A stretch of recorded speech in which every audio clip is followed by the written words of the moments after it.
look at how they massacred my boy, bro. What is this? What is this? Wizard101 Spring Test Realm just dropped, and they changed a bunch of balance spells. I thought I'd make a video talking about it because low-key, this school is extremely different now. It's gonna affect how everything in the game works. So without further ado, let's get right into it. These are all of the main school spells that balance has, and they changed all of them. Starting with the rank 1 spell, Scarab. It's now a weird little anti-blade spell, but it could also screw you a little bit. So Scarab, if you spellman upgrade it, is now a 1-pip hit that hits and then swaps a blade between yourself and your opponent. Now, what this means is that, like, let's say that you have a balance blade. What I think will happen is that 45 balance damage will trigger the blade, and then you'll just swap blades. And if you don't have any blades, you're basically just stealing a blade from someone. But if you do have blades on yourself, then swapping could actually inadvertently help your opponent. So I think this is the first of many examples today of them, like, really, like, honing in on the idea of balancing the scales on things. So instead of just doing stuff to your opponent, you're basically swapping stuff so that the balance is held. This is a weird spell. The previous spellman upgraded version of this was not usable in my opinion. It was like 2 pips for like a universal hit and trap. It was like a 2-pip hit and then it left a trap. It was not that good. This, I could actually see it being extremely good against single blades. Let's say someone were to fire blade. I could do this, steal their fire blade, and now I have a buff on my Hydra. I think that's a really, really big deal. You do have to be careful about not giving your opponent traps by accident, but it's very hard to do that if you know what you're doing. So overall, a huge W of a spell, definitely worth packing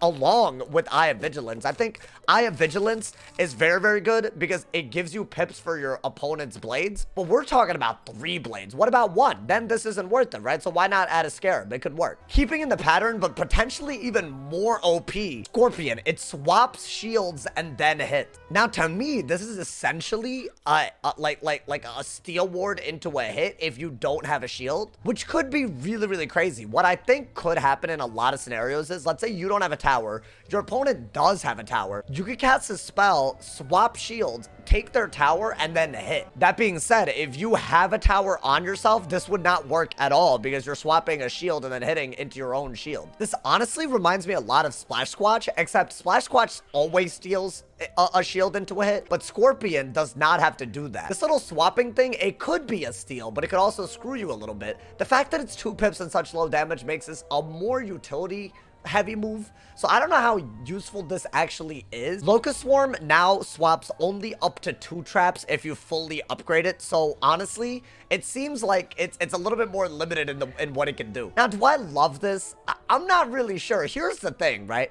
If you really want to remove 3 traps, you could have always used Riding the Scales, which gives you pips for traps on you. And this removes up to 3 traps for up to 3 pips for you. So this is a very usable spell. But this was also very, very good against Mythic Fuel. It was very, very good against like regular fuel. When people used to do it, what you used to do was swap the trap over and then a hit using their own school. That's what Locust Swarm did. But now it only swaps 2 traps, so it can be very, very good. I'll say this, I think it's a phenomenal move if someone happens to get 2 traps on you that are different, because you're swapping them over and hitting with this damage, and you're just gonna do a ton and just get a lot of value. But the second you're looking at a 3 trap situation, maybe not as good. I did notice that the damage seems to be lower on Locust Swarm than in live realms, so maybe they're making this more of a utility move than a damage move. Gearhead Destroyer. Now, this one is a little wonky. What it used to do was extremely overpowered for 4 pips, in my opinion. It used to both steal heals and also shift overtime damage spells on you over to your opponent on the same round. Now, here's the thing. This is still very capable of doing that exact same thing, but now with swaps, I can't really imagine the heal swapping being a crazy thing because balances don't heal. Like, I don't think you'll be in a situation where you do this and accidentally give your heal over to your opponent. I also really don't see many scenarios where you're going to put an overtime on your opponent as a balance to the point where you're accidentally swapping a damage overtime on your opponent over to you. So as far as I'm concerned, this is still an extremely good spell, if not just better. I don't know if the damage went up. I know it's a little bit different, but if the damage went up, this is just an upgrade for a spell that was already really, really good. Now, keep in mind, this does not affect protected heals or protected overtimes. If a fire is to do a very powerful protected overtime, this is useless. If a life is to do a protected heal, it's useless. But storms use unprotected heals and mits use unprotected overtime damage spells. So this could be very good against those those matchups. And also anyone who uses overtimes like Ice with Frostbite or Death with Skeletal Dragon or Poison. Definitely probably the best spell against overtimes in the game right now because of how much it covers. But here is where it gets absolutely interesting. They made Spectral Blast into something utterly different. This is now just pulling from, in my opinion, just Storm's, you know, blade identity. And it's a blade conditional. And I wish I could test it out, but I don't have the spellments here because I had my spellments in a different path and that path no longer exists. Hopefully they don't let this get into live realm. Like, if you have max spec spellments, you should get it refunded to you. I've seen this happen before with other spells. Hopefully they don't do that with this spell. But from what I can tell, Spectral Blast, it hits like a 5-pip Spectral Blast if you go down the bottom path in Spellman. And then after the hit, depending on how many blades you have, you can get multiple 40 universal blades. Now, max is out at 3. So what I think would happen in a hypothetical scenario, right? Let's say that you had an Ellie blade on, right? This is something that if you were to do a Spectral Blast strategy, you would have an Ellie blade on, right? I think what the card is saying is, let's say that it hits Storm, right? It would hit Storm, use your Storm blade, and then because you have an Ice and Fire blade on you, it would give you 2 40 blades to use, 40 universals. Now, if that's correct, then this is probably the most powerful hidden blade in the game right now, other than Catch of the Day. You could even theoretically, in my opinion, Spirit Blade and get 3 plus 40 universal blades out of a Spectral and set up a crazy ass hit. Like, I feel like there's a lot of stuff you could do specifically with blades now that you were never able to do as a balance. Now, keep in mind, blades, as powerful as they are, they have powerful counters as well now. There is the spell Putrefaction. It can get rid of 3 blades, and it replaces them with 3 40 weaknesses if you're not on a balance. But if you're on a balance, it actually only replaces it with weaker, non-chromatic weaknesses. So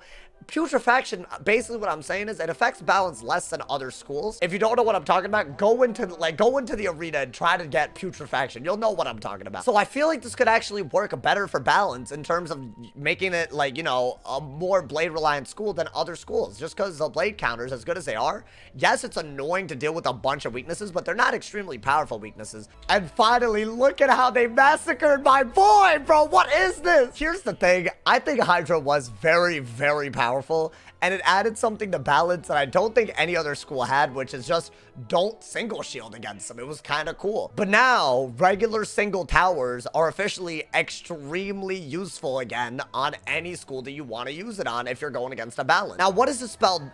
Let's talk about what it used to do. What it used to do was it used a triple hit, but if your opponent had a shield, then the fire part of the hit would do extra damage. We're talking like double the head. So you would do basically, like, instead of 3 times this little 250, you would do like close to 4 times. It was almost like 1,000 base. It was ridiculous. I'm glad that they did something about it, but this is not so bad in return. I guess this is supposed to really counter people that shield a lot, and it's a type of counter that we haven't seen. It's using your own opponent's shields to shield even more yourself. And the thing that makes Hydra unique is it's a hit, unlike, you know, something like Steel Ward or Jin's Defense that wouldn't really hit while using your opponent's shields to shield yourself. So I think what this says is it will basically give you 335 shields, up to 3 anyways, if your opponent has shield, and then it'll hit. It's basically a hit and shield. However, it can give you way more shields than, you know, other hit and shield. The most similar spell is Samurai. For a balanced school pip and 3 pips, you can hit and then get a minus 30 shield. But this is just simply better now because you can get more than 135 shield and you can also hit 3 times. You just do more damage. I think the way I see this being used is if someone's trying to do Moni or Myth-Jin or Ice Scion, one of those shield gambits, what you would do is you would do this, hopefully trying to get a lot of damage out of it and just prolong the game enough for you to react to all the shields on you. And that's a very interesting point because Hydra just basically went from a spell that closed out games quicker to a spell that actually lengthens games depending on the scenario. The role of this spell is way different. It has always been a very iconic spell, and now it's very different, hopefully extremely usable still. Those are the rank 1 through 6 balance spells that they added into the game basically just during this test round. This is the first of many update videos that I'm going to be making, y'all, so make sure you drop a like, turn on noties, drop a sub, do all that. Test round's looking a little crazy, so I hope to make a bunch of videos for y'all. Hey, let me know what y'all think about all the balance spells in the comments. I look forward to reading them. Do you guys think they're good, bad, better, worse? I'll see y'all soon, man. Stay awesome. And yeah.